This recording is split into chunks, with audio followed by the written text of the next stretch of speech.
This, my friends, is a walrus baculum. It's basically a penis bone found in most placental mammals, interestingly not in humans. And this is a polar bear skull, which as you can see is more streamlined for swimming in the water than a grizzly bear skull. And over here we have my giant friend, the rhino head, which is good for being giant, for fighting off predators and fighting for, I don't know, why do rhinos have big heads? And this is the skull of a pronghorn antelope. It has these horns that come off that are covered in these keratin sheaths that fall off once a year. These are all bones, parts of skeletons, and they're all pretty freaking awesome, and I am surrounded by them here at the Philip L. Wright Zoological Museum at the University of Montana. And all of these bones have adapted to help animals survive. The horns on the pronghorn for mating displays and self-defense, the streamlined skull of a polar bear for swimming in the water, and the walrus baculum for longevity, I guess. We're used to thinking of our skeletons as being the dead parts of us because that's what's left over after all of our, stuff that looks like us has rotted away. But the fact is, our bones make up a vital organ system, and I don't just mean vital in that without them you would be a sort of disgusting dead pile of lumpy mush, but also in the traditional meaning of vital, meaning it's alive. It protects your vital organs, it makes locomotion possible, it manufactures your blood, and on top of it all, it takes care of its own repair and maintenance. Your skeleton is alive, people, and walrus penises are just the beginning.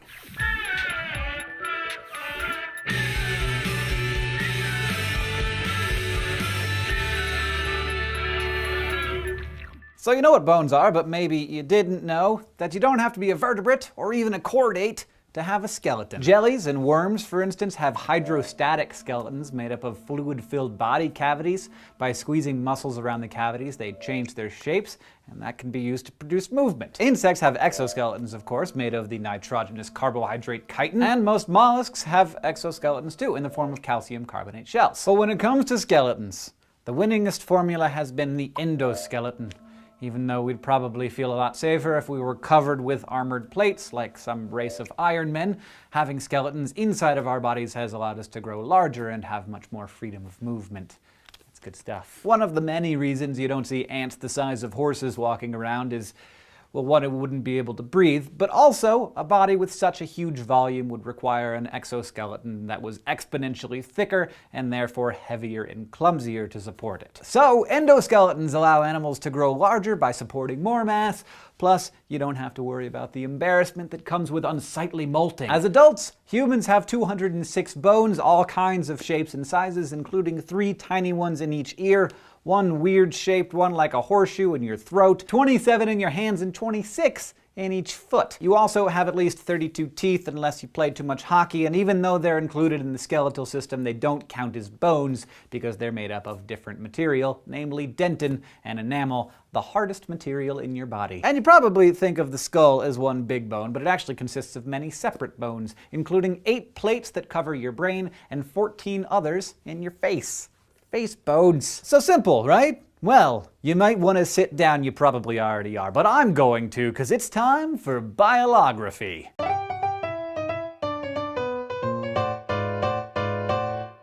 Now you'd think that we'd have nailed down the basics of the human skeleton a long time ago because our teeth and our bones are the biggest and hardest parts of our bodies, and after we leave this mortal coil, they're what stick around the longest. It's not like they're super hard to find and study. Surely all of those ancient physicians who basically invented medical science would have inventoried all of our bones pretty soon after they figured out that we had bones, right? If the answer was yes, do you think I'd be sitting here? Most of what we know about the human skeletal system is thanks to Andries van Vessel, who was born in what's now Belgium in 1513. And in those days, if you were like a kung fu master of science, you pretty much got your own Latin name, so today he's known as Andreas Vesalius. Vesalius came from a long line of physicians to kings and emperors, and while studying in Paris, he began dorking around in cemeteries and became interested in what's now known as osteology, the study of bones. Perhaps Vesalius' greatest contribution was showing the world that everything we thought we knew about osteology was wrong. See, back in those days, if you wanted to become a doctor,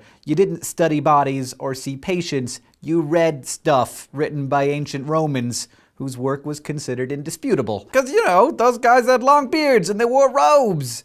But in his research, Vesalius discovered that Roman texts about the skeletons, especially the teachings of the philosopher Dr. Galen, were way, way off. See, Roman law prohibited the dissection of human bodies, so none of those guys ever actually studied human innards. Instead, they dissected apes and pigs and donkeys and used that to make assumptions about the human body. And so for 15 centuries, young doctors were taught those assumptions. But Vesalius revolutionized osteology and all of medicine by introducing a new practice, every pre-med student's favorite, human dissection. He instructed students by dismembering corpses in front of them and cataloging their parts, giving students the first opportunity ever to directly observe the inside of a human body. These new methods drew a lot of attention, particularly from a local judge who began donating bodies of the criminals that he executed to Vesalius. Suddenly, the dude was up to his codpiece in pig thieves and murderers, and by the time he was 28, he'd done enough research that he published De Humani Corporis Fabrica on the fabric of the human body, a 7-volume text on human anatomy, including the first comprehensive description ever made of the human skeleton. Its beautifully detailed illustrations are thought to have been created in the studio of the Renaissance artist Titian, featuring pictures of flayed corpses positioned in symbolic poses, and many of the volumes, some of which still exist today, are bound in human skin. So the takeaway here is that even though bones are big and hard, the science behind them is far from obvious. Even though we tend to think of our bones as rigid and fixed, your skeleton is as dynamic as any other of your organ systems. It's built from scratch with ingredients in your blood. It's grown according to glands in your head, and probably coolest of all, it's constantly breaking itself down and rebuilding itself over and over again for as long as you live. Most new bone tissue starts out as cartilage, which you may know from your nose and your ears. It's made of specialized cells called chondrites, and in newly forming bones, these cells start dividing like crazy and secrete collagen and other proteins to form a cartilage model, or framework for the bones to form on. Soon, blood vessels work their way into the cartilage and bring plump little cells called osteoblasts. Oste, which you'll be hearing a lot of today, just means bone, and blast means germ or bud. The bone building that they do is called, fittingly, ossification. First, they secrete this gelatinous goo that's a combination of collagen and a polysaccharide that acts kind of like an organic glue. Then, they start absorbing a bunch of minerals and salts from the blood and all the capillaries around them. And unsurprisingly, they're especially absorbing calcium and phosphate, and they begin depositing those minerals onto the matrix. With the help of enzymes secreted by the osteoblasts, these chemicals bond to form calcium phosphate, which crystallizes to make your bone matrix. In the end, about 2/3 of your bone matrix is proteins like collagen, and the other third is calcium phosphate. Kind of surprising, right? Most of your bone isn't even mineral, and even the part that is living tissue, because it's all honeycombed with blood vessels that allow osteoblasts and other cells to do their jobs. Unlike an insect's exoskeleton, even the hardest parts of your bones are alive. Now, even though bone can take all kinds of forms, from big flat plates protecting the brain to the tiny stirrup in your ear, inside they all tend to have the same basic structure. If you cut one in half, you'd see that the matrix actually forms in 2 layers. The outer layer, called the compact or cortical bone, is hard and dense and makes up about 80% of the bone's mass. In the middle, the spongy or trabecular bone is softer and more porous and contains the marrow and fatty tissues in larger bones. The marrow, of course, makes not only new red blood cells, but almost all of your different blood cells by a process called hematopoiesis. I'd need like about a week of your time in a Greek dictionary to explain how it does this, but suffice it to say that evolution has wisely chosen the innards of our largest bones to house the blood stem cells that together can produce 1 trillion blood cells in you every day. That's 10 to the frickin' 12th. On the outside, the larger bones of your body have a similar structure.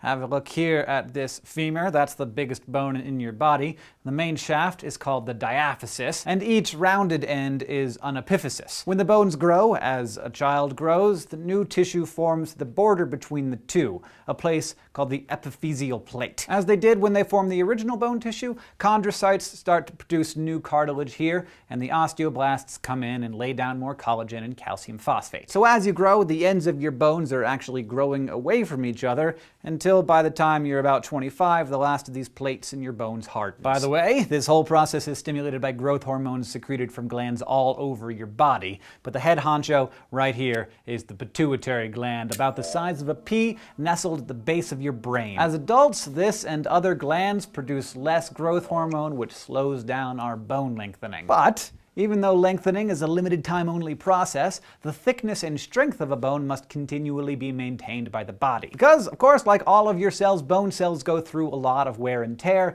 and need to be able to adjust to changing conditions. So over the course of each year of your adult life, about 10% of your skeleton is completely broken down and then rebuilt from scratch in a process called bone remodeling. Here, the main players are the osteoblasts, again, and another kind of cell that's kind of their complete opposite, the osteoclasts, or bone breakers. You'd think maybe that the cells that form bone tissue and the ones that destroy it would be in some kind of constant battle in your body, but during remodeling, they work closely together and actually communicate nicely. It's like they're basically frenemies. Remodeling begins when osteoclasts are sent by way of hormone signals through the capillaries to the sites of microscopic fractures in the bone matrix. Once they're in place, they secrete an acidic cocktail of hydrogen ions to dissolve the calcium phosphate into calcium ions, phosphate, and water, and other material that they carry back to nearby capillaries. Then they secrete enzymes that specialize in digesting collagen. This whole process is called resorption, and when the old bone tissue has been cleaned up, the osteoclasts send out a hormone shout-out to the osteoblasts,